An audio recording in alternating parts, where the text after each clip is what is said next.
بسم اللہ الرحمن الرحیم۔ ناظرین السلام علیکم، آپ دیکھ رہے ہیں سی این نیوز۔ سی این نیوز میں سب سے پہلے پاکستان نے ٹرمپ کے 20 پوائنٹ کو ماننے سے انکار کر دیا۔ ٹرمپ نے جو 20 پوائنٹ دیے وہ منوان ہمارے نہیں، وزیر خارجہ۔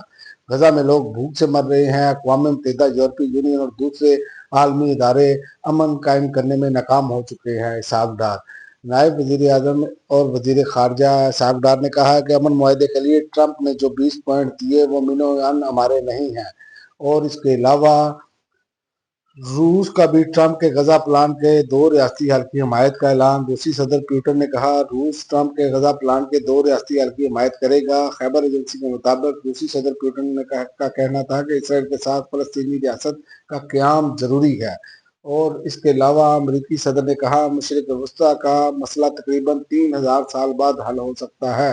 امریکی صدر ڈونلڈ ٹرمپ کا انٹرویو کلپ جاری کرتے ہوئے وائٹ ہاؤس نے اس میں امریکی صدر کا کہنا تھا کہ اب تک ہم 7 جنگیں ختم کرا چکے ہیں اور غزہ جنگ 8ویں ہوگی۔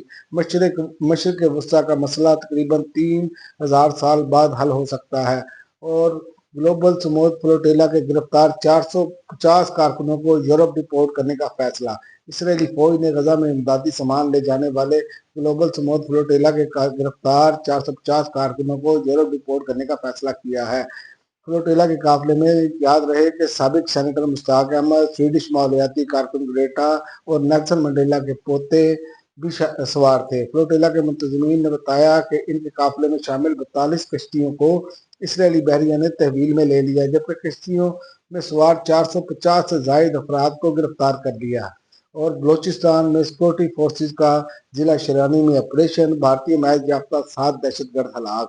بلوچستان میں آپریشن کے دوران آئی ایس پی آر کے مطابق سیکورٹی فورسز نے 1 اکتوبر کو دہشت گردوں کی موجودگی پر انٹیلیجنس بیسڈ آپریشن کیا۔ آپریشن کے دوران دہشت گردوں کے ٹھکانے کو مؤثر انداز میں نشانہ بنایا گیا اور